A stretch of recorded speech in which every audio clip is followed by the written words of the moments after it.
여러분 모두 안녕하세요. 오늘은 아유르베다 주간 특별 강좌 3일차입니다. 지금 계속 이렇게 들어오고 계신 분들이 있는데 일단은 진행을 하도록 하겠습니다.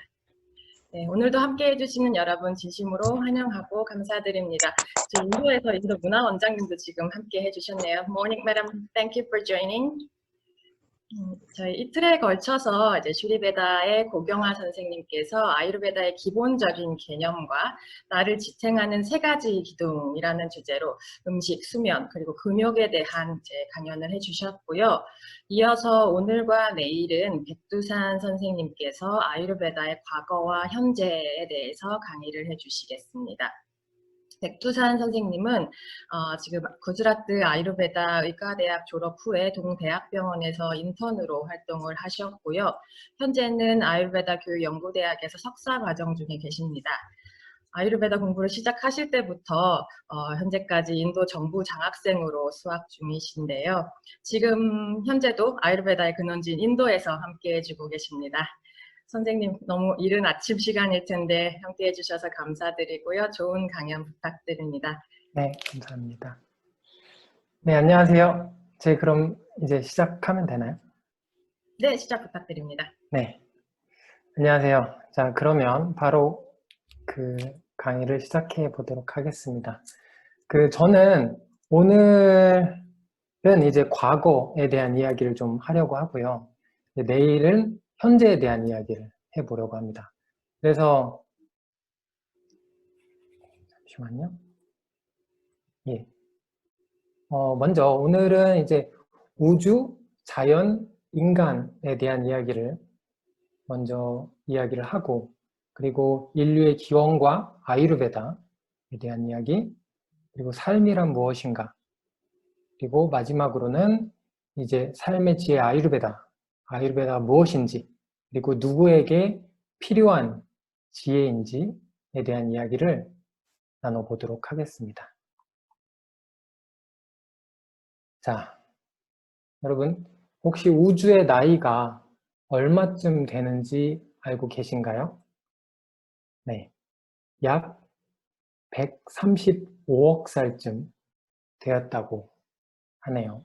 굉장히 오랜 시간이죠. 상상할 수도 없을 만큼 긴 시간인데, 자, 그러면 이 수가 나타내는 게 뭘까요? 이게 지금 조를 넘어서 경을 넘어서 해를 가리키고 있거든요. 100해. 이게 지금 저희가 관찰할 수 있는 행성의 개수라고 합니다. 어마어마하죠. 자, 그러면 이렇게 많은 행성들 중에서 저희는 지구라는 행성에서 이제 살아가고 있는 것이죠. 자, 그러면 이 지구라는 행성에 처음 이제 생물이 생겨나기 시작한 것은 약 38억 년쯤 전이라고 하는데요. 여기서 저희가 조금 생각해 봐야 되는 부분이 이제 아유르베다에서는 5가지 원소에 의해서 모든 물질이 구성을 한다고 이야기를 합니다. 여러분들이 이 개념은 익숙하실 거예요. 지수화풍공 익숙하시죠? 그래서 공간, 그리고 불, 그리고 바람, 물, 땅에 의해서 지금 저희가 살고 있는 모든 자연과 모든 살아있는 생물체, 물질들은 이 5가지 원소들에 의해서 구성이 된다고 아유르베다에서는 받아들이고 있습니다. 이게 무슨 의미냐면요. 제가 말씀드리고 싶은 건 뭐냐면 지금 저희는 이 우주에서 지구라는 행성에서 그리고 이 자연 속에 살아가고 있잖아요. 그래서 이 자연 안에 있는 것들, 지금 제 창문 밖으로 보이는 나무들, 꽃들, 새들, 그리고 동물, 강아지, 고양이, 이런 그리고 곤충들, 이게 다 저희와 크게 다르지 않다는 거죠. 왜냐하면 기본적인 구성 요소들의 다른 비율의 조합으로 이루어진 같은 생명체잖아요. 그래서 그런 부분들을 여러분들이 한 번쯤 상기를 해보셨으면 좋겠습니다. 자, 그리고 이제 인류는 약 250만 년 전에 이 동부 아프리카의 피테쿠스에서 진화를 했다고 하는데요. 이들이 이제 고향을 떠나서 북아프리카와 유럽, 아시아의 넓은 지역으로 정착을 하게 되죠. 이동을 해서. 그렇게 되면서 유럽과 서부아시아에는 이제 네안데르탈인이라고 하는 사람들이 그쪽에 생활을 하게 되고, 좀 더 아시아의 동쪽 지역으로 가게 되면 호모 에렉투스, 똑바로 선 사람, 이 사람들이 이제 살아가게 되죠. 그래서 그 사람들은 이제 200만 년 가까이 살아남아서 가장 오래 지속된 인간 종이라고도 합니다.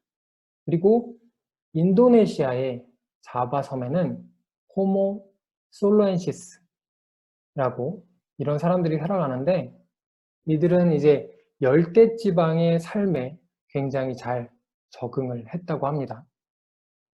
자, 제가 이 얘기를 왜 했냐면, 이렇게 오래전부터 인류가 이 지구라는 곳에서 살아왔잖아요. 그리고 이 처음 시작부터 다른 지역으로 이동을 하기 시작하면서 그 지역의 지대와 기후, 그리고 주변 환경에 따라서 이제 각기 다른 생활 방식을 가지고 살아가게 되죠. 자, 이제부터 저희가 조금씩 이제 상상을 해보자고요. 그 옛날 인류는 지금처럼 먹이사슬의 꼭대기에 있지 못했습니다. 그래서 좀 더 강한 동물들, 많은 강한 동물들을 피해서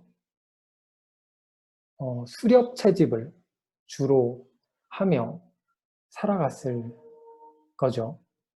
그리고 혼자 살기에는 생존할 확률이 더 위험하고 확률이 더 낮기 때문에 본능적으로 무리를 지어서 살아갔을지도 모릅니다. 자, 그렇게 살아가면서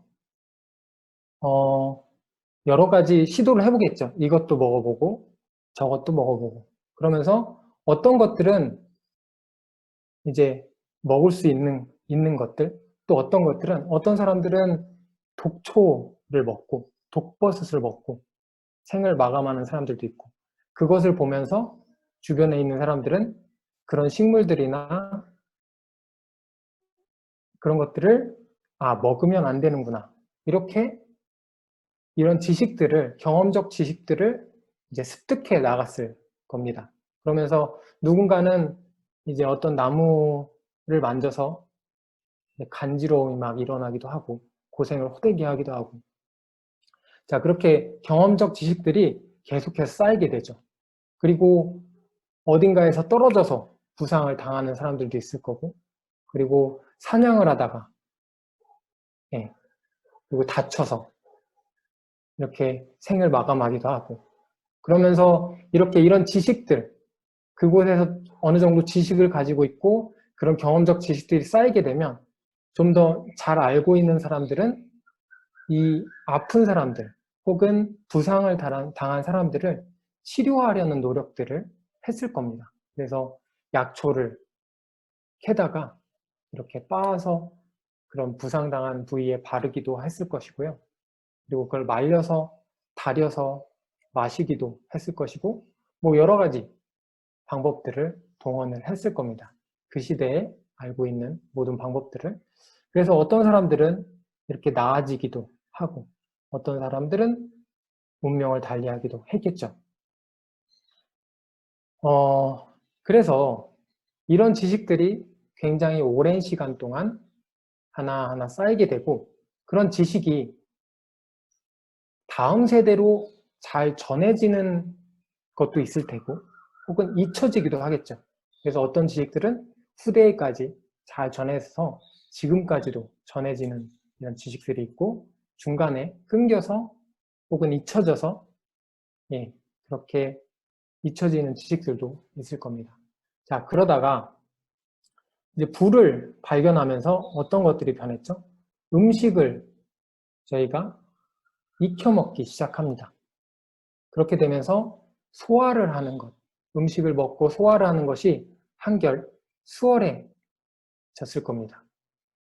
자, 이때부터는 이제 서서히 다른 동물들의 위협에서 자유로워지기 시작하고요.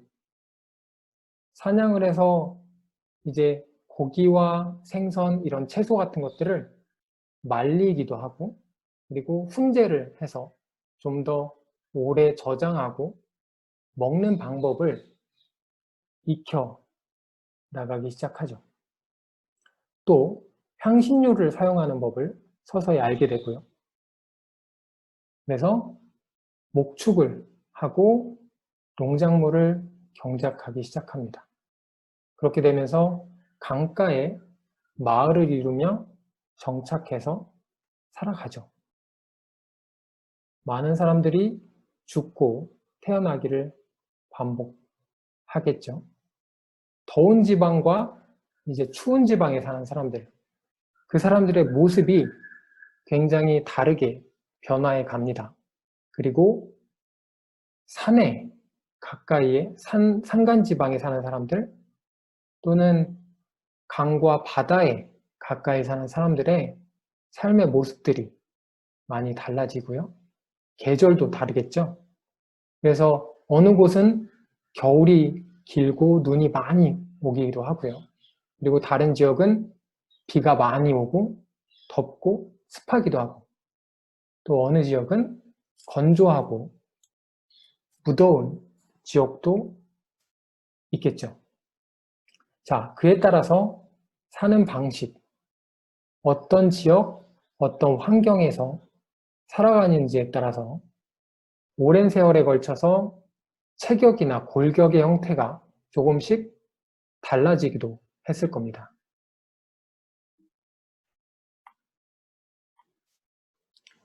인도네시아에 플로레스 섬이 있었다고 하는데요. 그곳에는 인류가 섬에 처음 이제 도착한 게 해수면이 이례적으로 낮아져서 이제 본토에서 건너가기가 쉬운 때였다고 하죠. 그러다가 해수면이 다시 높아지자 일부 사람들이 자원이 부족한 그 섬에 갇히게 됩니다. 식량을 많이 먹어야 하는 덩치 큰 사람들이 먼저 죽고요. 아무래도 몸집이 작은 사람들이 살아남기가 수월했을 겁니다. 세대를 거듭하면서 플로레스 섬 사람들은 난쟁이가 되었습니다. 그래서 호모 플로레시엔시스, 이 사람들은 최대 신장이 1m에 체중이 25kg 이하였던 것으로 추정된다고 하죠. 자, 이처럼 굳이 우리가 오래된 이야기를 하지 않아도 그 환경에 따라서 그리고 먹는 음식에 따라서 각 나라별로 그리고 지역별로 어느 지역은 건장하고 체격이 크고 키가 크죠. 그리고 어느 쪽으로 또 와보면 좀 왜소하고 키가 작고 이런 지역이 또 있는 것처럼 그 지역에 따라서 영향을 받아서 이런 변화들이 일어나게 되죠. 그리고 더운 지역 사람들과 추운 지역 사람들의 피부색이 달라지고 기본적으로 이 사람이 갖고 있는 힘 등이 여러 가지 자연 요건에 의해서, 주변 요건에 의해서 달라지게 됩니다. 자, 이제 이런 지식들이 부모에게서 자식에게로 그리고 스승에게서 제자에게로 또는 이 부족에서 저 부족으로 그리고 이 세대에서 저 세대로 전해지게 되죠. 어떻게 전해지게 되죠? 말을 통해서, 소리를 통해서 전해지게 되는데요. 이렇게 전해져 온 지식을 인도에서는 베다라고 합니다. 이 베다를 다른 말로 하면 스루티라고도 하거든요. 이 스루티라는 게 소리, 그리고 소리를 통해 들은 이런 의미를 가지고 있습니다. 그래서 이 베다가 가진 지식이 이 소리를 통해서, 말을 통해서 사람에서 사람에게로 전해졌다는 그런 의미를 저희가 가질 수 있게 되죠. 이 아유르베다도 다르지 않죠. 제가 처음 이제 와서 아유르베다를 공부하기 시작하면서 굉장히 애를 먹었던 부분이 발음하는 부분이었거든요. 제대로 읽고 발음하는 거. 네. 왜냐면 우리말에 없는 발음들이 굉장히 많습니다. 혀를 이렇게 안쪽으로 집어넣어야 하는 발음들. 예를 들면 스라는 발음이 저희는 하나잖아요. 인도에는 세 가지가 있습니다. 스, 사, 그리고 샤, 그리고 샤. 이렇게 세 가지가 있고요. 나라고 하는 발음도 나, 나, 나. 이렇게 세 가지가 있어서 이런 발음을 처음에 들었을 때 저는 다 한 가지 발음으로 들리거든요. 그냥 나.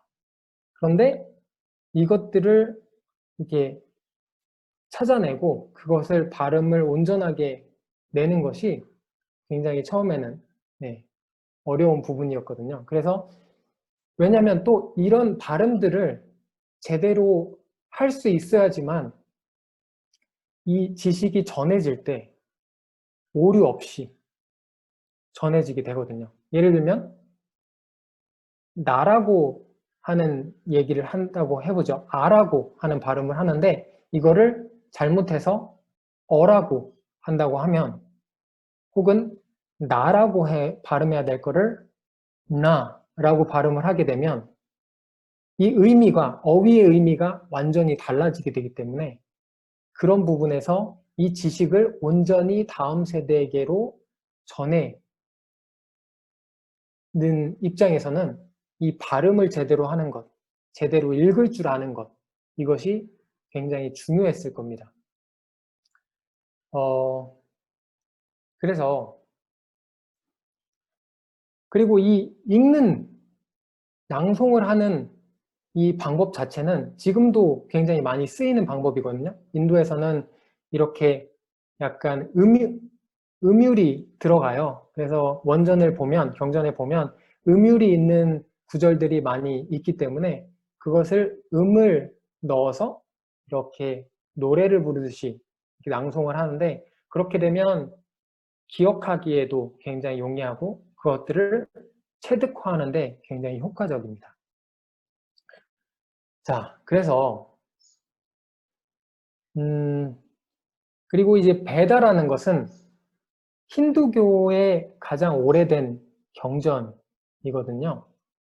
그래서 이 아유르베다의 문헌적 근거를 이 베다에서 많이 찾아볼 수 있는데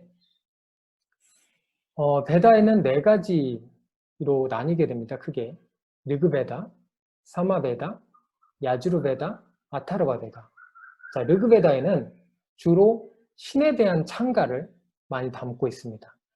사마베다에는 이제 제례에 사용되는 구절들을 많이 담고 있고요. 야주르베다에는 그런 제례의 형식에 대한 내용, 그리고 마지막으로 아타르와베다에는 이런 치료와 관련된 내용들을 담고 있기 때문에 아유르베다에서 다루고 있는 내용들이 상대적으로 아타르와베다의 많은 문헌적 이제 기록들을 더 찾아볼 수 있게 되죠. 그렇기 때문에 이제 아유르베다를 아타르와베다의 한 가지로 분류를 하기도 합니다. 그러한 근거에 따라서 자, 이 아유르베다를 글자 그대로 해석을 하면요. 이제 다들 아실 거예요. 아유가 생명, 삶이라 그랬습니다. 그리고 베다가 지혜, 지식이라 그랬죠. 그래서 삶의 지식의 의미를 갖는데요. 그래서 삶에 대한 지식이라고 하는 게 이게 무슨 이야기냐 하면 다른 말로 하면 이 아유르베다라는 것이 단순히 의학으로서 어떤 질병에 대한 지식 혹은 그 질병을 치료하는 데에 관련된 지식만을 담겨 있는 게 아니라 이 삶에 대한 지식을 담고 있는 거잖아요.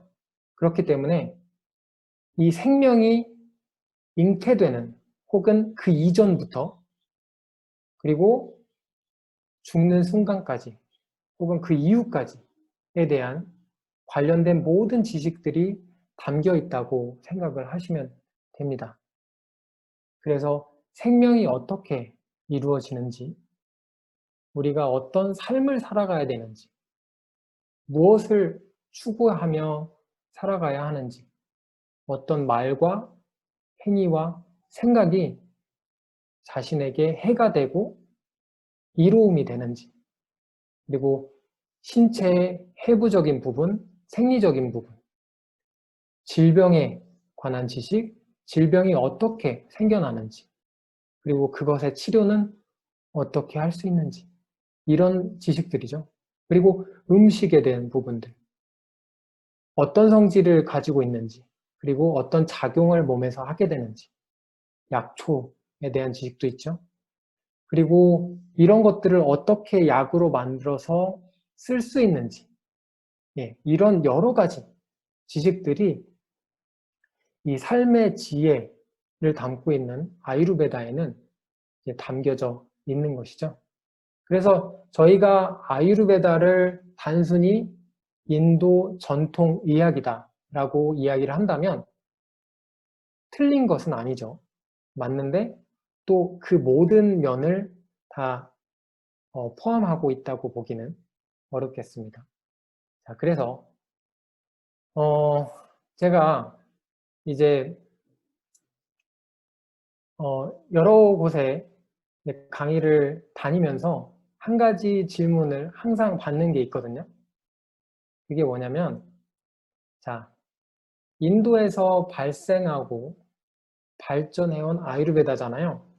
그러면 이 의학이 인도에서 발생하고 발전해왔는데 과연 우리나라 사람들한테도 효과가 있을까요? 라는 질문을 꼭 한 분씩은 해주시더라고요. 그래서 이 부분에 대해서 조금 설명을 해보도록 하겠습니다. 자, 제가 이 질문을 받고 처음에는 생각을 조금 했죠. 그리고 질문을 여러 번 받다 보니까 다시 한번 생각을 해보게 되는 거예요.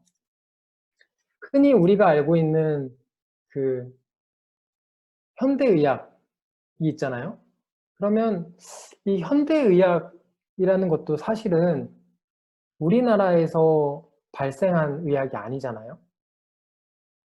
그 원류를 보면 많은 부분 그리스 의학에서 이제 발생을 해서 영향을 많이 받아서 쭉 이어온 의학인데,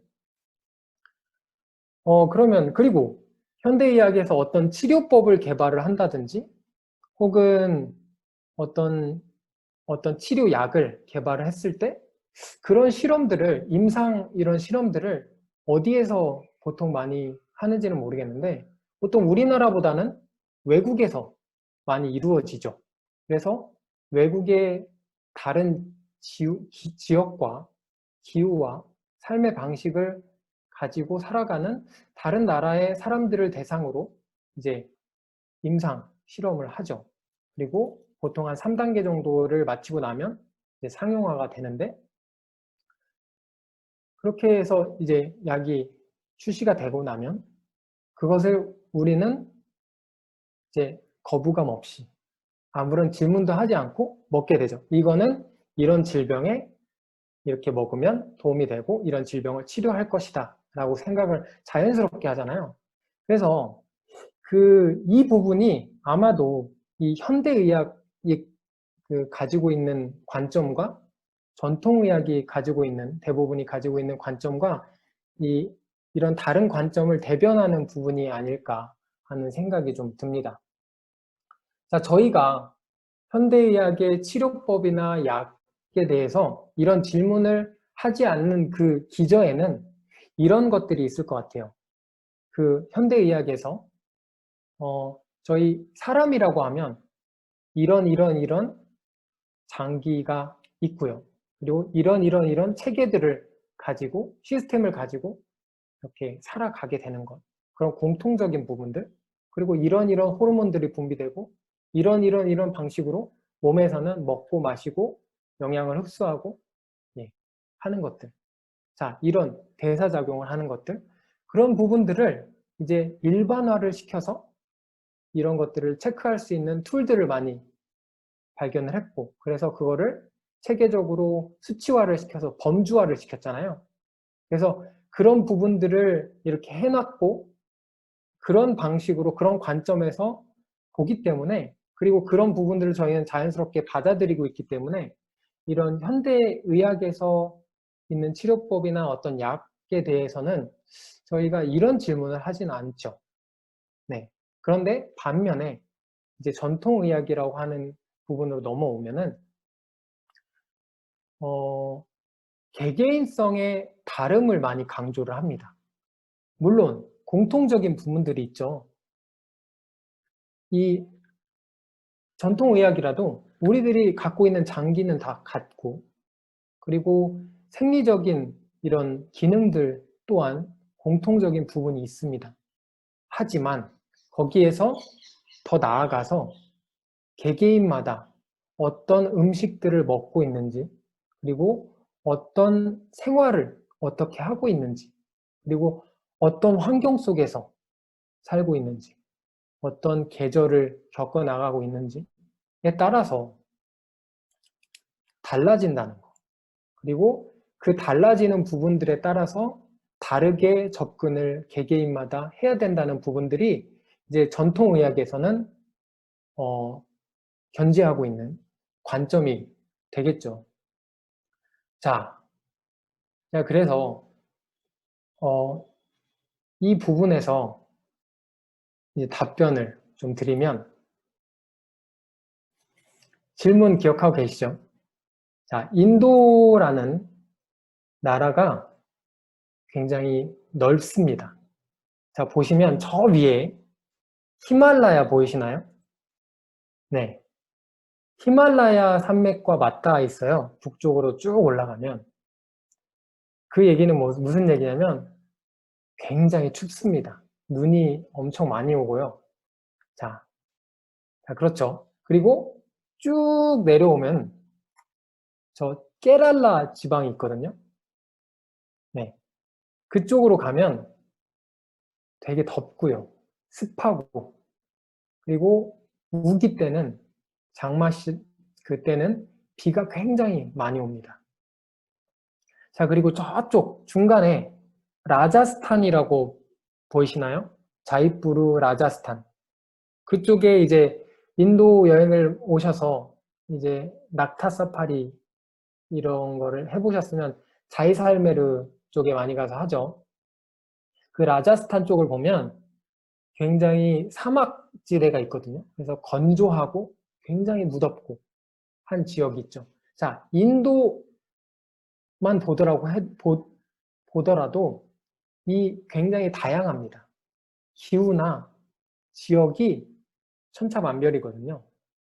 자, 그래서 저희가 인도에서 발생한 이 아유르베다라는 부분을 감안한다고 해도 이 아유르베다라는 그 체계 자체는 굉장히 넓은 범위를 커버할 수 있어야지만이, 포용할 수 있어야지만이 하는 의학인 거죠.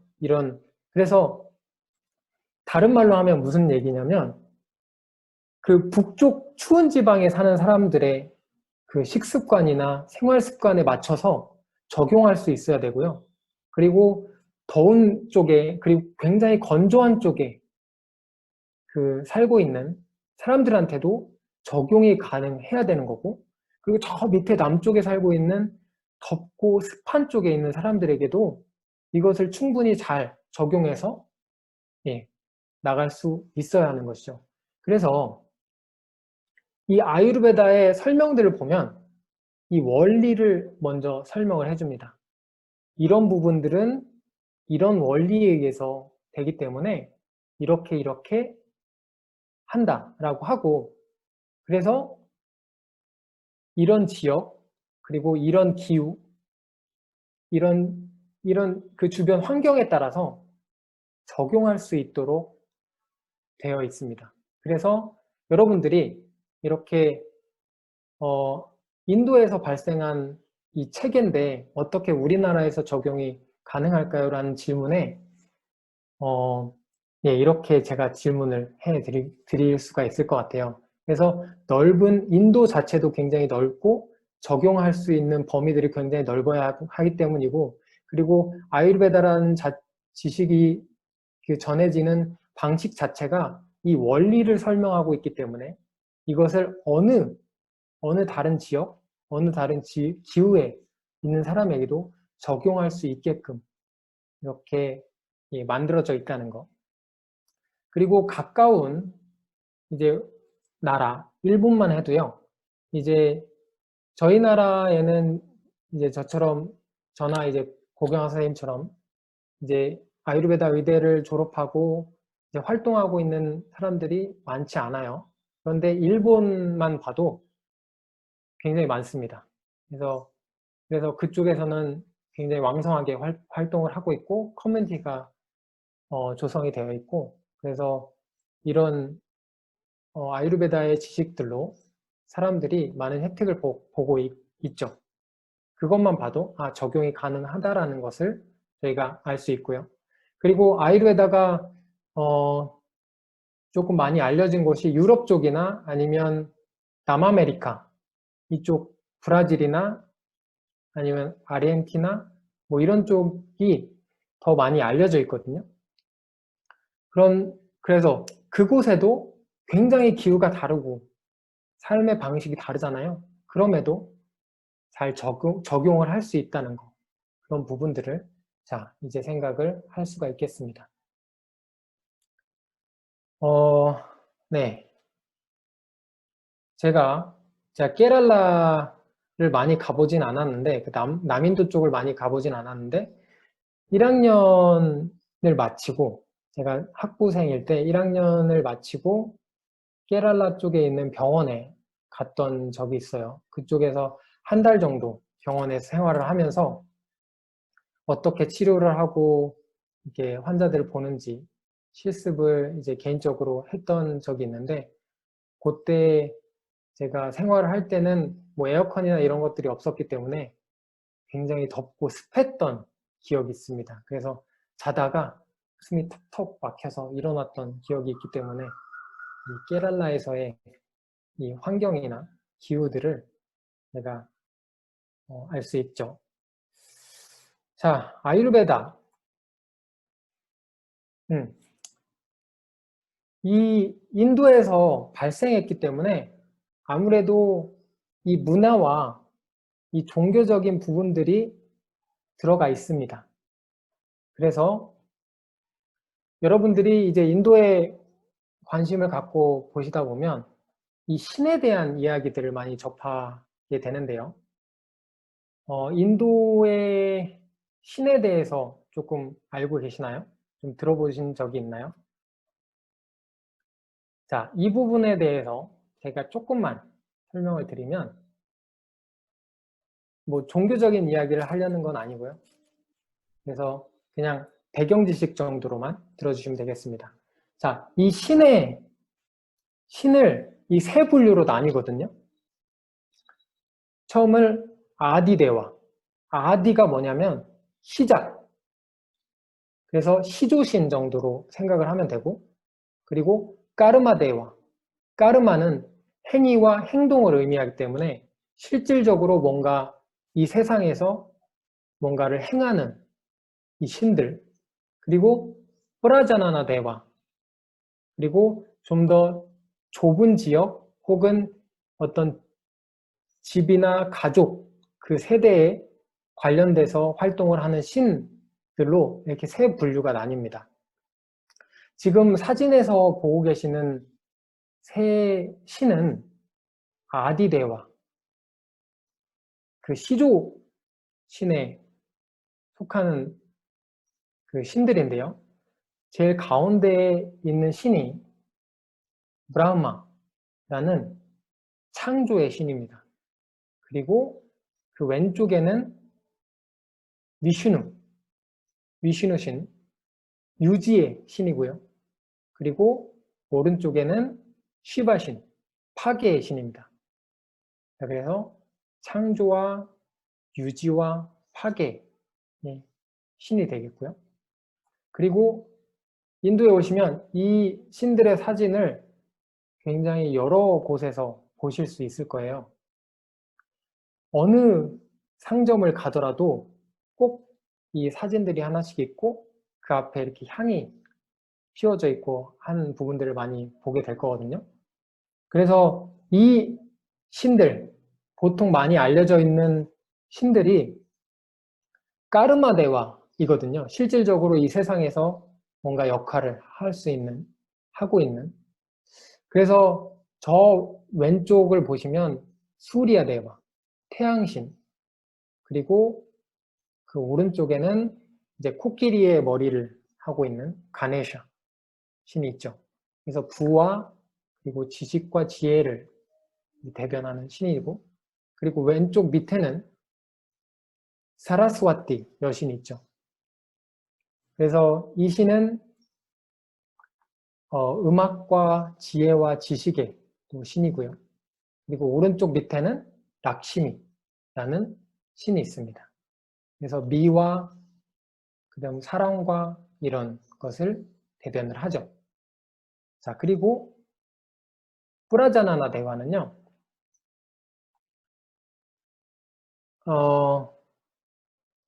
우리나라의 관점에서 보면 그 신과 함께라는 영화를 보셨나요? 두 번째 편을 보면 성주신이 나오잖아요. 이제 어떤 한 집에 기거하고 그 가족들을 보호하고 그 집을 보호하는 그런 신 같은 경우를 이제 뿌라자나나 대화의 신의 분류로 이제 볼 수가 있겠습니다. 제가 왜 이 긴 설명을 했느냐 하면 이 설명을 하기 위해서 그렇습니다. 자, 아슈탄가 흐르다얌이라는 이제 아유르베다의 경전이 있거든요. 그 아유르베다에는 세 가지 경전이 가장 이제 중요한 경전으로 이야기가 되는데, 그 중에 하나가 아슈탄가 흐르다얌이라는 경전입니다.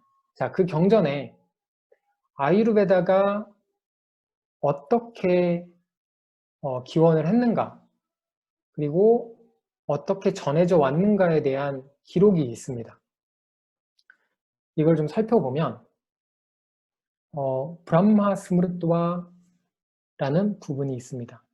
자, 이 부분이 스무르트와라는 부분에 이제 중요한 의미가 있는데, 자, 이 부분을 이야기를 해보면 브라흐마는 이제 삶의 지식 혹은 지혜를 기억한 후에라고 나와 있거든요.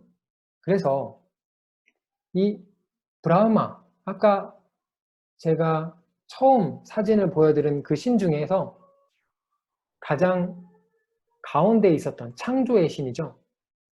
네, 이 신이 아유르베다라는 지혜를 창조한 게 아니고 기억했다는 거죠.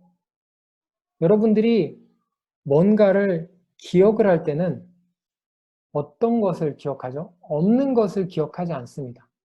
이미 존재하는 것을 기억을 하게 되죠.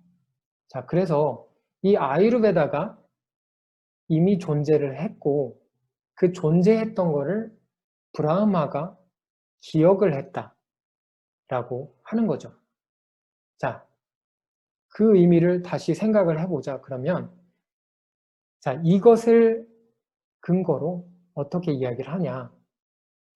이 삶의 지식이잖아요. 삶의 지혜고. 그렇기 때문에 이 생명이 존재하는 그 순간부터 이 삶의 지식 혹은 지혜는 존재를 해왔다는 것이거든요. 그런 의미로 저희가 받아들일 수 있겠습니다. 자, 그렇게 보면 사실은 저희들은 다 아유르베다를 어느 정도 알고 있다고 볼 수도 있겠죠. 저희가 살아가면서 경험적으로 알고 있는 것들, 그리고 저희 문화와 전통적으로 알고 있는 그런 지식들이 있잖아요.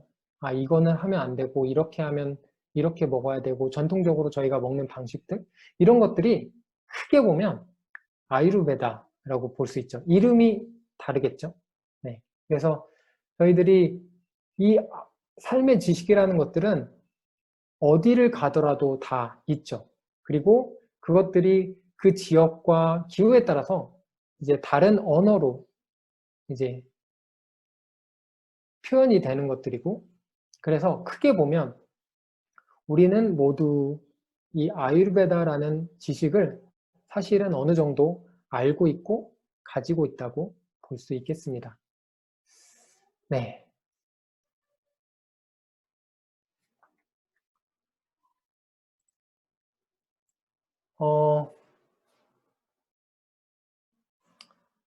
아유르베다를 이제 브라흐마라는 신이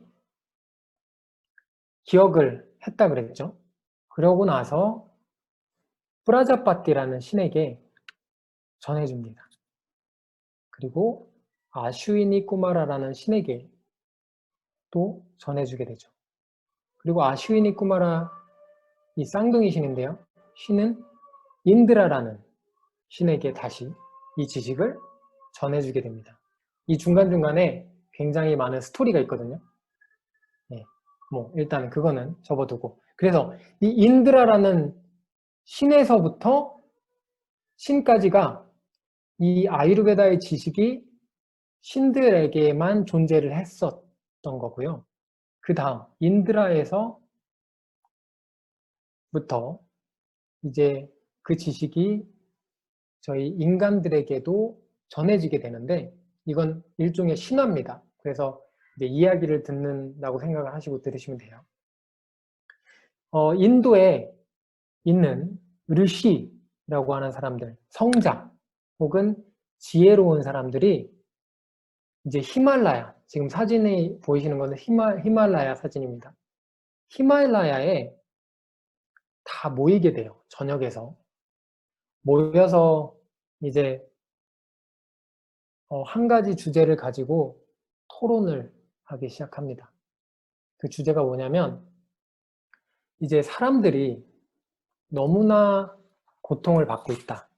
너무나 힘든 삶을 살고 있고, 질병에 걸려서 너무나 고통을 받고 있고, 고통스러운 이제 삶을 살고 있는데, 이 르시들이, 성자들이 마음이 아프겠죠. 그래서 그들이 모여서 어떻게 하면 이 사람들이 좀 더 행복하고 건강한 삶을 살아갈 수 있을까에 대한 이야기를 하기 시작합니다. 그리고 그 결론으로 어떤 결론이 나왔냐면, 자, 그러면 이 인드라라는 신에게 이 삶의 지혜, 아유르베다라는 지식이 있다. 누군가 그 신에게 가서 그 지식을 배워서 오자. 그리고 그 지식을 전파함으로 인해서 사람들을 좀 더 건강하고 고통에서 좀 해방시켜 줄 수 있는, 그렇게 하도록 하자라는 결론에 이르게 되죠. 자, 그래서 그 지식을 배우러 간 사람이 누구냐면 바라드와자라는 이제 이 현인이 가게 됩니다. 인드라 신에게 가서 이 지식을 잘 배워요. 여기서 잘 배웠다는 얘기는 무슨 얘기냐면, 자신의 견해나 이런 것들을 거기에 더하지도, 혹은 뭔가 잃어버리거나 잊거나 하지 않고 그대로 그 정수를 그대로 배운 것을 이제 배워서 옵니다. 그리고 다른 현인들에게도 이제 전해주죠. 그래서 이 아유르베다에는 3가지 중요한 경전이 있다고 했는데, 이 짜라카 사미타, 주로 이제 내과 쪽에 관점을 지니고 있는 짜라카 사미타에는 이렇게 바라드와자에서 이제 뿌나르와수 아트레야가 다시 그 지식을 전해받고, 그리고 뿌나르와수 아트레야가 아그니베샤와 그 많은 제자들에게 이 지식을 다시 전해주게 됩니다. 그래서 이 아유르베다라는 경전 중에서 짜라카 사미타라는 이 경전이 뿌나르와수 아트레야라는 이 스승과 그리고 아그니베샤와 이 많은 제자들 간에 묻고 답하는 형식으로 쓰여져 있어요.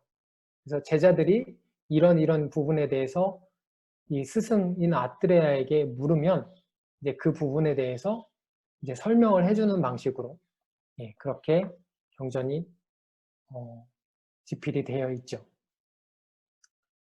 자, 그래서 지금까지 저희가 뭐 인류의 기원과 아유르베다, 그리고 아유르베다가 어떻게 발생하고 전해져 왔는지에 대한 부분들을 경전에서 어떻게 이야기하고 설명하고 있는지에 대한 부분들을 저희가 이야기를 나눠봤습니다. 자, 그러면 이 아유르베다잖아요. 그래서 삶의 지식, 삶의 지혜인데, 그러면 우리가 삶에 대한 이해를 하지 않고는 이 지식을 이해하기가 좀 어려울 수 있겠죠. 그래서 이 아유라고 하는, 생명이라고 하는 것이 무엇인지에 대한 이야기를 하겠습니다. 그 고경화 선생님이 설명을 해주셨죠. 그래서 그 부분을 복습한다는 차원에서 한번 얘기를 해보도록 하겠습니다. 자, 보통 이제 공부를 할 때 이 산스크리트어에는 하나의 어휘가 갖는 의미를 우리가 완전히 이해를 하기 위해서는 그 유의어들 있죠. 비슷한 의미를 갖고 있는 다른 어휘들의 의미를 이제 좀 더 살펴보면 그 단어가 가진 의미의 확장이 일어나서 좀 더 명확하게 그 의미를 알 수가 있거든요. 자, 그래서 이 생명이라고 하는, 아유라고 하는 그 어휘의 그 유사어들을 한번 살펴보면, 지위비땀, 살아있는. 자, 생명은 살아있는 것을 의미하죠. 그리고 제타나누브르티. 자, 살아있는 것, 생명이 있는 것은 의식이 끊임이 없이 이어지는 상태를 이야기합니다. 그리고 아누반다, 지속적으로 이어지는, 뭐가 이어지는 거냐면 이 생에서 다음 생으로 지속적으로 이어지는 상태를 또 생명이라고 하고요. 다리, 그래서 몸이 부패하거나 붕괴되는 것을 막는 것, 그것을 생명이라고 또 이해를 할 수가 있습니다. 저희가 의식이 끊어지면 어떻게 되죠? 죽죠. 그리고 죽으면 어떻게 되죠?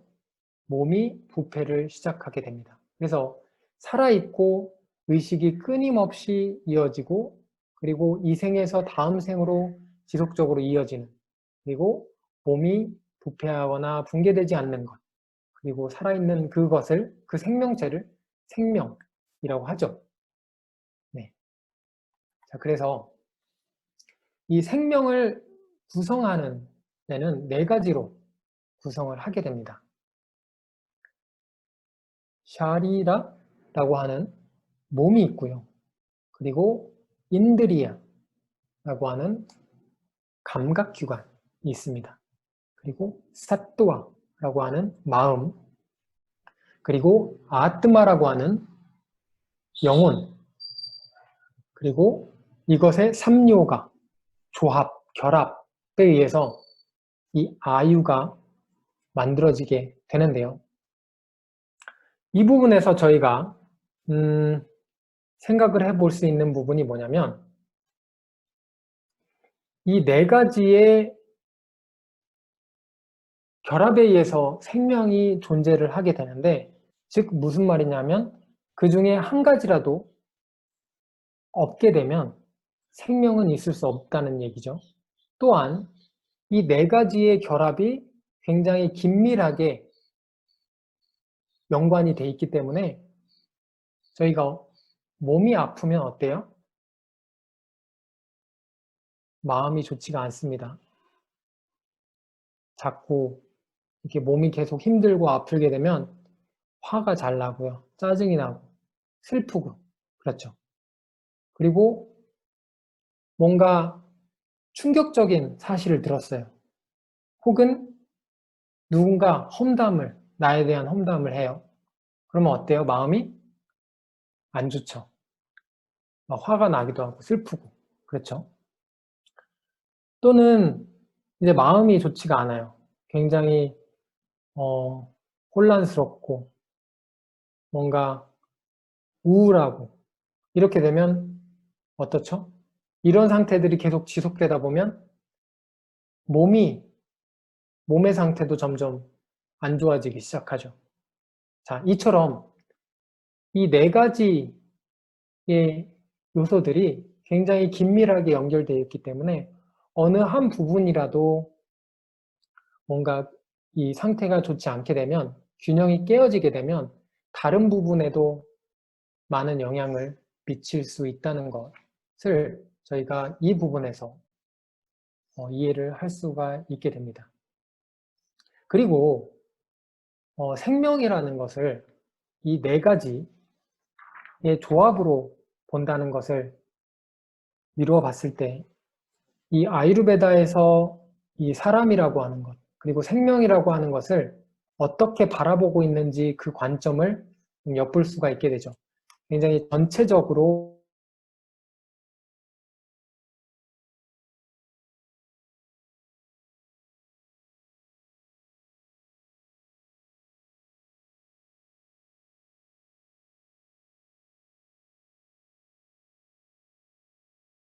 하는 것이 아유르베다에는 네 가지 삶으로 분류를 저희가 하게 됩니다. 수카 아유, 수카는 말 그대로 행복, 그래서 행복한 삶. 두카 아유, 두카는 불행, 고통을 의미하죠. 불행한 삶. 히타 아유, 유익한 삶. 아히타 아유, 어가 부정을 나타내서 유익하지 않은 삶. 이렇게 네 가지 삶으로 이렇게 나누어 볼 수 있는데, 수카 아유, 행복한 삶. 이런 행복과 불행은 뭔가 돈이 많고 적고의 문제가 아니죠.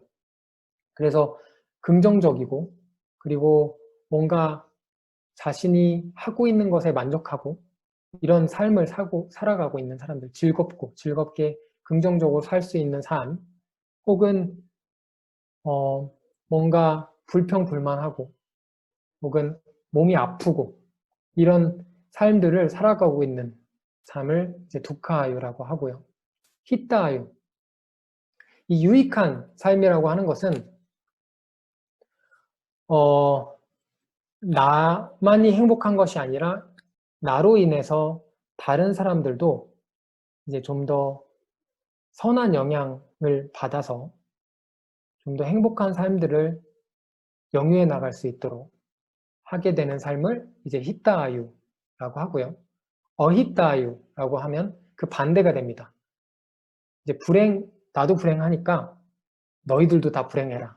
이렇게 해서 주변에 있는 사람들마저도 불행하게 하는 그런 삶. 그래서 이제 이런 네 가지 삶으로 나뉘게 됩니다. 자, 그러면 이 아유르베다라는 지식을 도대체 누구에게 이제 필요한 지식인가? 라는 부분을 생각을 해보게 됩니다. 그래서 아유르베다가 무엇인지를 이해하는데 이 부분이 저희들에게 이제 단서를 이제 주게 되는데요. 이제 아시탄가 흐르다얌에 아유르베다의 가르침을 누구에게 필요한지에 대한 부분이 나와요. 아유가마야 마네나 다르마르타 수카사다남 아유르베도파데시에슈 미데야 파라마다라하. 다 장수하고 삶에서 자신의 다르마, 아르타, 수카를 성취하고자 하는 자는 아유르베다의 가르침을 따라야 한다. 자, 이렇게 나옵니다. 자, 그래서 이 아유르베다의 가르침을 이렇게 필요한 사람들이 누구죠? 장수를 하고자 하는 사람, 그리고 다르마라고 하는 것, 그리고 아르타라고 하는 것, 수카라고 하는 것을 삶에서 성취하고자 하는 사람. 자, 그러면 이 다르마, 아르타, 수카가 뭔지를 한번 보겠습니다. 이 다르마는요, 흔히 의무라고 번역이 되어집니다. 이 다르마가 이제 불교에서도 많이 쓰여지는 용어이기도 한데, 어떤 행위를 의미하고요. 그냥 일반적인 행위가 아니라 굉장히 결연한 행위, 그리고 이 행위로 하여금 내적인 혹은 외적인 그 번영을, 성장을 이렇게 야기시킬 수 있는 행위를 의미를 합니다. 그리고 아르타라고 하는 것은 대상입니다. 이 대상이라는 것이 어떤 대상이든 될 수 있겠죠. 물질적인 대상이 될 수도 있고, 혹은 물질이 아닌 어떤 기쁨이나 어떤 깨달음이나 모든 것들이 이제 대상이 될 수 있죠. 자, 그리고 수카. 행복이고, 그리고 기쁨, 편안, 웰비잉이라고 하는 이런 것들을 성취하고자 하는 사람들에게 이제 아유르베다라는 지식이 이제 필요하다라는 것인데요. 그러면 아유르베다가 무엇이냐라고 하면 이 행위, 다르마라고 하는 행위라는 게 우리가 정말 많은 행위들을 할 수가 있잖아요. 그 행위들 중에서 어떤 행위가 이 나의 내적인 성장과 혹은 좀 더 나은 사람으로 만들어줄 수 있는 행위인가 하는 것을 결정하는데, 그리고 이 삶에서 어떠한 대상, 어떠한 목적을 추구해 나갈 것인가에 대한 부분, 그리고 행복이라고 하는 것이 그냥 일시적인 감각적인 행복, 기쁨일 수가 있고요. 그리고 좀 더 오래 지속되고 그런 행복일 수도 있죠. 그래서 어떤 행복을 우리가 취할 것인가. 그래서 어떤 행위, 목적, 이런 행복을 무엇을 취할 것인가에 대한 기준과 방향을 제시해 주는 것이 이제 아유르베다라고 볼 수가 있겠습니다. 자, 이 설명이 조금 어렵죠. 네. 근데 제가 그래서 예를 한번 들어볼게요. 어제와 그제 이제 고경화 선생님이 음식에 대한 설명을 많이 했고요. 그래서 음식과 식습관에 대한 이야기를 많이 했습니다. 그래서 그리고 소화력에 관한 이야기도 했죠. 그래서 이제 예를 좀 들어보면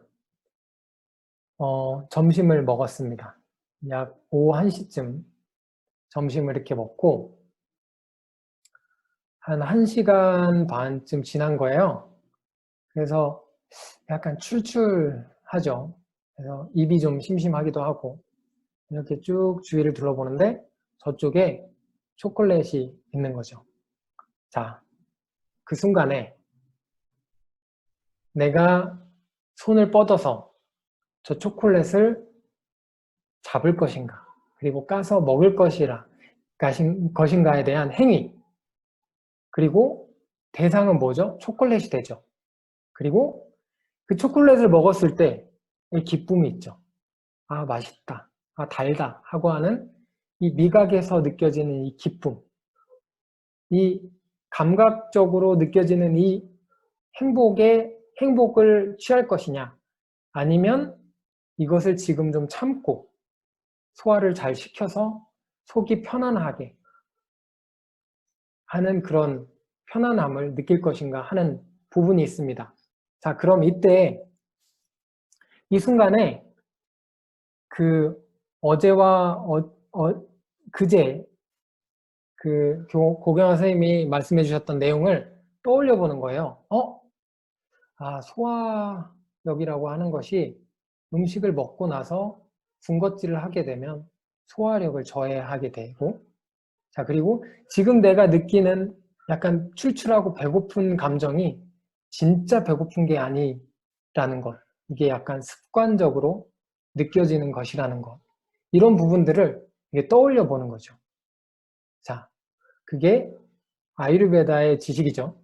그것들로 하여금 우리가 어떤 행위를 하고 어떤 목적을 추구하고 어떤 행복을 추구할 것인지에 대한 기준을 정해주고 이제 방향을 제시를 해주죠.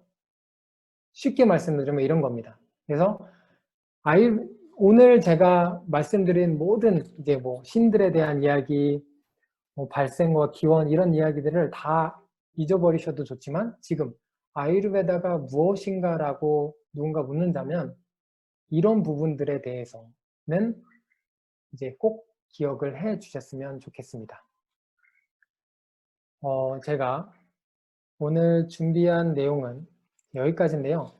1시간 반 수업을 하기로 했는데 너무 일찍 이제 끝이 난 것 같아요. 네, 혹시 질문이 있으시면 질문을 해주시면 감사하겠습니다.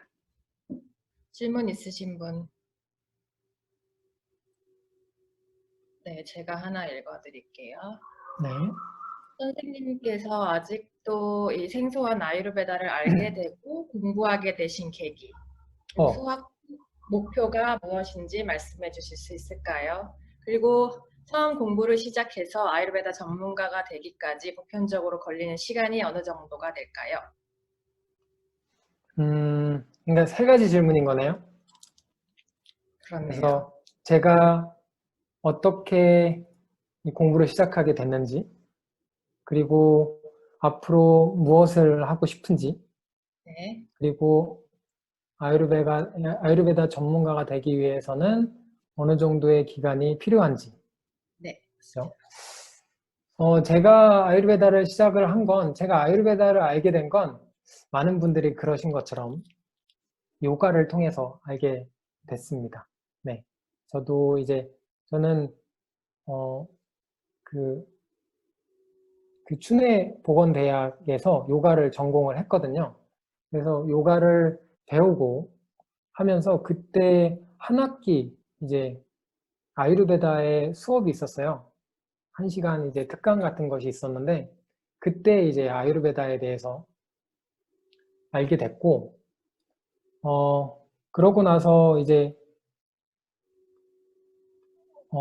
제가 무엇을 해야 될까? 그리고 항상 의문이 있었어요. 그러니까 저는 요가를 공부하고 했는데 그럼에도 불구하고 이 몸이 이렇게 조금 안 좋은 부분들이 계속 있었거든요. 소화가 잘 안 되고, 그리고 소화불량이 있고, 속이 쓰리고 이런 부분들이 계속 있었고, 주변에서도 그 몸이 안 좋은 분들을 보면 이분들은 이거는 왜 그러지? 그분들은 약을 먹고 있고 병원에 가서 치료를 받고 있고 한데도 계속 몸이 이제 크게 좋아지지 않는 부분들을 보면서 계속 의문이 있었고, 그러다가 이제 제가 아는 그 선배 중에 한 분이 이미 아유르베다를 공부를 하는 분이 계셨고, 이제 그렇게 이제 알게 돼서 이런 과정이 있다는 것을 알게 돼서 공부를 하러 왔죠. 그리고 저는 그래서 뭔가 이 궁금증을 좀 풀고 싶었어요. 왜 사람들이 아픈데 그게 이게 잘 치료가 안 되고, 그리고 이것을 어떻게 하면 좀 더 효과적으로 또는 근본적으로 치료를 할 수 있을까라는 의문들이 많이 있었기 때문에 그러한 좀 대답을 좀 찾아가는 과정에서 아유르베다를 공부하게 됐고요. 그리고 저 자체도 저는 어릴 때부터 좀 되게 좋아하는 음식이 있으면 이제 폭식을 하는 습관이 있었기 때문에 이렇게 소화불량이나 이제 신경성 위염이라든가 이런 부분들을 항상 많이 있었거든요. 그래서 인도에 와서 공부를 시작을 할 때도 이제 처음에 음식을 먹는 부분, 그리고 처음에 음식을 잘 못했기 때문에 밖에서 사 먹는 음식들을 먹으면서 고생을 참 많이 했습니다. 그래서 항상 속이 쓰였고 소화가 잘 되지 않아서 그 소화가 잘 되지 않으니까 또 잠을 잘 못 잤고 이런 문제들이 있어서, 근데 이제 아유르베다를 배우고 공부하면서 제가 이제 생활이나 음식 같은 것들을 이제 공부를 하면서 알게 되잖아요. 왜 이렇게 되는 것이고 하면서 자연스럽게 조금씩 바꾸면서 이제 그런 문제들이 해결이 되게 되고 그렇게 해왔던 것이죠. 그리고 앞으로는 제가 무엇을 하고 싶은가 하면 뭐 환자를 보는 것, 계속 치료를 하고 이런 의료 활동들을 해 나가는 것. 뭐 물론 우리나라에서는 아직 인정이 안 되기 때문에 좀 어려움이 있기 때문에 저는 인도에서 제가 이제 남인도에서 1년 한 반 정도 그 인턴으로 또 있었던 병원이 있거든요. 그쪽에서 이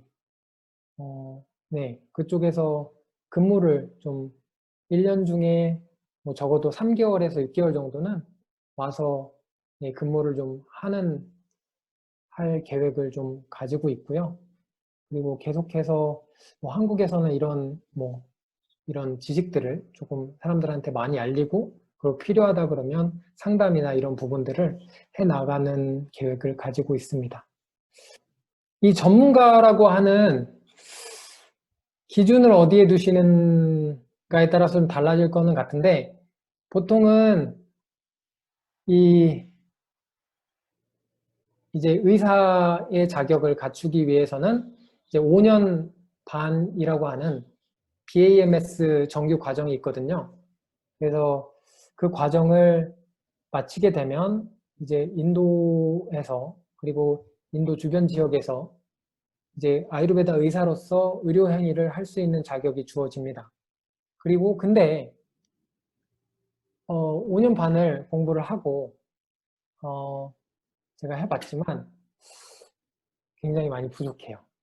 그래서 지식적으로 저희가 공부를 하는 거하고 또 그거를 환자들을 보고 임상적으로 계속 이제 임상 경험을 쌓아 나가는 것은 이제 책으로 공부를 한 것과 실제로 이제 환자들을 통해서 보는 것이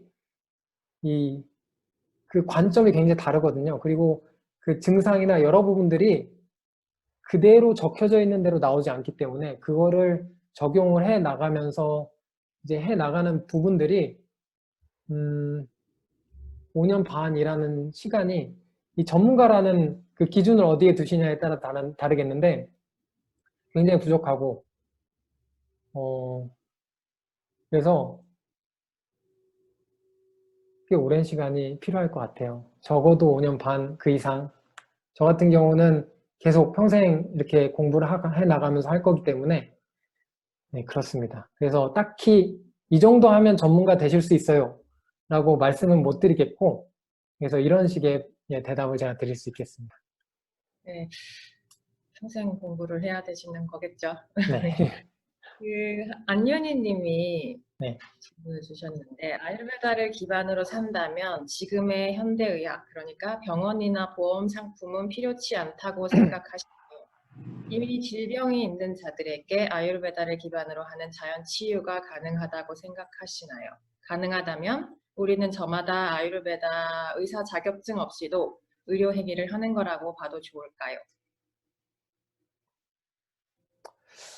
네, 아유르베다를 기반으로 산다면 그렇죠. 현대의학이나 병원이나 보험 상품이 필요치 않다고 저는 그렇게 생각을 합니다만, 자, 그런데 이 지금 예를 들면 질병이 있죠. 이미 현재 질병을 가지고 있는 경우에 이 예방의 관점에서는 저희가 지금 말씀드린 생활 습관이나 식습관들을 고치는 것만으로도 충분하고요. 그리고 이미 질병이 있다고 해도 그 원인이 되는 부분들을 제거함으로 인해서 지금 가지고 있는 질병들이 완화가 되고 좀 더 진행되지 않는 부분들은 분명히 있습니다. 그런데 이미 그 균형이 깨진 정도가 굉장히 심할 경우에, 질병으로 증상이 나타날 경우에는 치료가 필요하고요. 그리고 그에 따른 약을 좀 써야 되는 경우들이 있습니다. 그런데 이런 약 같은 경우에 지금 우리나라에 있는 약을 물론 쓸 수 있고요. 쓸 수 있는데 그런 것들을 다 케어를 하기가 제가 볼 때는 쉽지는 않습니다. 그래서 제가 보는 관점은 현대의학이 도움이 되죠. 도움이 되고 그리고 그런 것들을 몸이 좋지 않고 할 때 병원에 가서 치료를 받고 하는 것도 괜찮습니다. 그리고 혹은 현대의학 같은 경우에는 뭔가 사고를 당했거나 뭔가 어디가 크게 다쳤거나 했을 경우에 응급처치 같은 치료 같은 것들은 현대의학에서 굉장히 잘 하고 있잖아요. 그런 부분들은 예, 현대의학에서 굉장히 필요하다고 볼 수 있고, 그리고 지금 우리 이 실정에서 우리나라에서 아유르베다를 적용하는 데에는 조금 더 예방이나 혹은 질병을 가지고 있다고 하면 그 질병의 원인을 찾아서 제거를 하고 그리고 식습관과 생활 습관을 개선을 해서 그 질병의 상태를 완화하고 그리고 나아가서는 치유를 하는 과정을 할 수는 있습니다. 그런데 그 부분에서 약이 필요를 할 수가 있고 그리고 적절한 그 치료를 할 수가 있는데 그 아유르베다의 치료를 지금 우리나라의 실정에 바로 그 적용을 하기가 쉽지는 않습니다. 그래서 그 부분을 이제 감안을 하셔야 된다는 것 정도를 제가 말씀을 드릴 수 있겠습니다. 그리고 마지막 부분에서 가능하다면 우리는 저마다 아유르베다 의사 자격증이 없이도 의료 행위를 하는 거라도 봐도 좋은가요? 예, 그렇게 보셔도 좋습니다. 그러니까 이 아유르베다라는 지식, 그 어떻게 먹고 어떻게 마시고 어떻게 생활을 하는 것 자체가 이 자신의 몸을 계속 들여다보고 소화가 잘 되고 있는지, 이 음식을 먹었을 때 내 몸이 어떻게 반응을 하고 있는지 이런 부분들을 계속 관찰을 하는 거죠. 관찰을 함으로 인해서 이것이 나에게 도움이 되고 이것이 내가 소화하기에 편하고 이런 것들을 분류하고 이게 적용을 하는 과정이기 때문에 자신에게는 의사가 되는 거죠. 네, 그렇게 보실 수 있습니다. 네. 한국에서도 아유르베다를 배울 수 있는 곳이 있을까요? 라고 페이스북에서 질문을 네. 하셨네요. 슈리베다 있죠. 네, 고경환 선생님이 지금 운영하고 계시는 슈리베다에서는 그런 부분들에 대한 그 강의라든지 뭐 음식에 관한 부분, 식습관 이런 부분들을 굉장히 체계적으로 잘 이야기를 해주고 계시죠. 네. 그 정규 외에는 교육 과정으로는 아직 없는 거죠. 예, 정규 과정으로는 아직 없습니다. 네, 어제 그저께 이제 이틀 강연해 주셨던 고경화 선생님께서 운영하시는 슈리베다 그 SNS 뭐 페이스북이나 인스타그램 다 안내를 해드렸었죠. 그쪽에 가시면 강연도 하시고 또 쿠킹 클래스도 하시고 요가도 하시고 다양한 프로그램 진행하고 계시더라고요. 그렇죠? 그래서 네네. 한 번씩 방문해 보시면 좋을 것 같습니다. 또 질문 있으신 분 계신가요? 네, 오늘 아주 심도 있는 강의를 해주셔서 다들 이해를 잘. 내일은요, 이제 오늘 같은 경우는 조금 이렇게 이론적인 부분들, 역사나 이런 기원이나 발생에 대한 이야기를 했는데 내일 같은 경우는 좀 더 실질적인 이야기를 할 거거든요. 그래서 이제 고경화 선생님께서는 이제 좀 더 예방적인 측면 그런 부분들을 얘기를 했다 그러면 저는 좀 더 이제 질병에 관한 부분 그리고 아유르베다에서는 어떻게 질병을 진단을 하고 어떻게 접근을 해서 치료를 접근을 하는지 그런 실질적인 부분들을 조금 설명을 해 드릴 예정입니다. 그래서 조금 어려울 수 있고요. 그래서 그런 용어들이 조금 있을 수 있기 때문에 어려운 용어들이 있을 수 있기 때문에 각오를 하고 오시면 되겠습니다. 그래도 많은 분들이 네. 흥미로워하실 주제일 것 같은데요. 내일은 질문이 또 엄청 많을 것 같습니다. 네. 일단 그러면 오늘은 이렇게 3차 강연 마무리하고요. 한 분, 김은경님께서 질문을 주셨네요. 잠깐 하나 질문하고 갈게요. 네. 요가 전공을 하셨다고요. 저도 허리 때문에 요가에 관심이 있는데 요가로 허리 치료가 가능한가요?